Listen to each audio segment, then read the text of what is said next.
Princess Leonor White House visit, a once-in-a-lifetime experience. A palace, a princess, a crown in waiting, but suddenly, the White House. Not Madrid, not the Zarzuela Palace, Washington, D.C., Princess Leonor walking past the gates of the most powerful house in the world. Unexpected, bold, history in motion, and yet, this was no ordinary royal visit. This was a once-in-a-lifetime experience.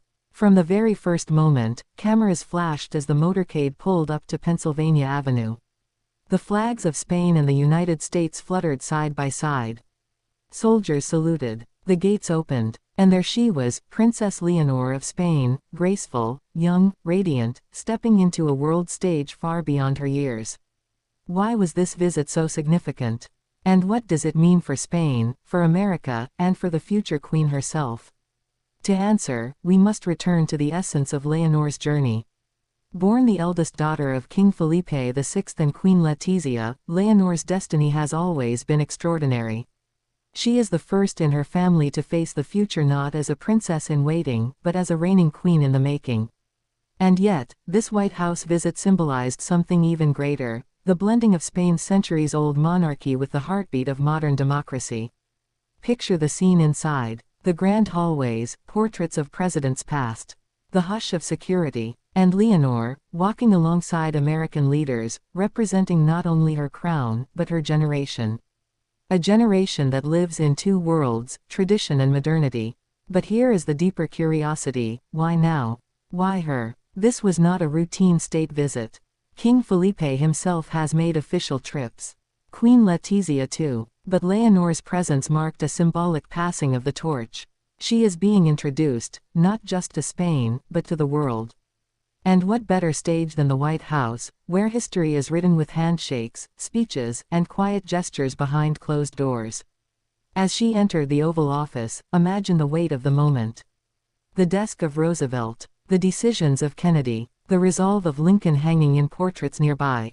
And Leonor, just 19, standing where leaders of the free world have stood. For her, this was more than ceremony. It was preparation. But the visit wasn't only politics. It was deeply emotional. For Spain, it was pride, seeing their princess, their future queen, welcomed with such honor. For the United States, it was admiration, witnessing a young royal with poise beyond her years, stepping confidently into history.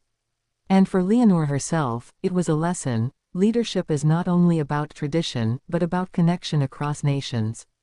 Then came the greetings, the warm smiles, the exchange of words between Leonor and American dignitaries. She was not stiff, not distant. She was present. She listened intently. She spoke with clarity. And when she addressed the young Spanish students living in Washington, her words carried a mix of hope and responsibility, that she, too, was still learning, still growing, but that her path belonged not to her alone, but to her people. Here lies the power of the moment. Leonor's visit was not staged perfection. It was a bridge between Spain's past and its future. A bridge between monarchy and democracy. A bridge between generations. And yet, whispers arose. Why did Queen Letizia not accompany her? Why was King Felipe not by her side? Some say it was deliberate, that Leonor must begin standing on her own, facing the spotlight without her parents' shield. Others claim it was symbolic, an introduction of Leonor as an individual leader, not just an extension of her family. Critics, of course, found their voice. Some argued she was too young, too inexperienced to represent Spain at such a level. But supporters countered with passion: if not now, when?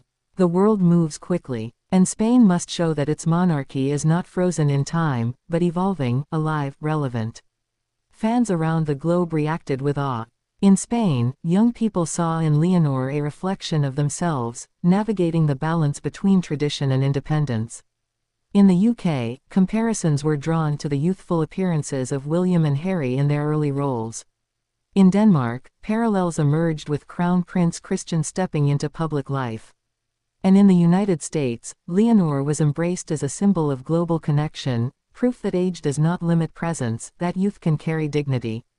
But let us not forget the smaller details, the gestures that revealed more than speeches.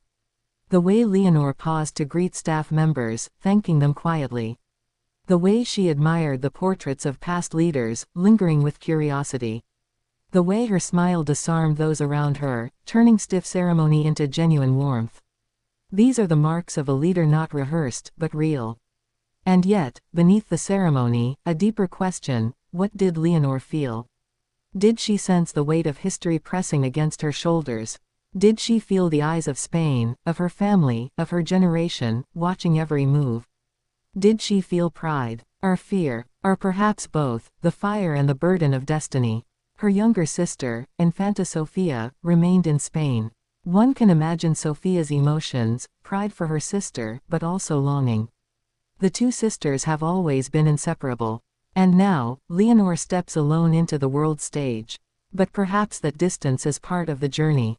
For every queen must learn solitude. Every leader must walk through doors alone. As the day ended, Leonor walked back out of the White House gates. The flags still waved. The motorcade awaited. But something had changed. She entered as a princess visiting a foreign land. She left as a symbol, recognized, respected, remembered. For Spain, the visit is history. For Leonor, it is training. For the world, it is a glimpse of tomorrow. And yet, the curiosity loop remains. If this was the White House today, what doors will open tomorrow? The United Nations, the European Parliament, the palaces of Asia, Africa, Latin America. Each step will carry her closer to the crown, closer to her destiny. And each step will be measured not just by protocol, but by authenticity. The White House visit was more than a trip. It was a revelation. That Princess Leonor is not only Spain's future queen. She is a bridge between eras, between nations, between hearts. A once-in-a-lifetime experience, yes. But also, the beginning of a lifetime of leadership. And the story has only just begun.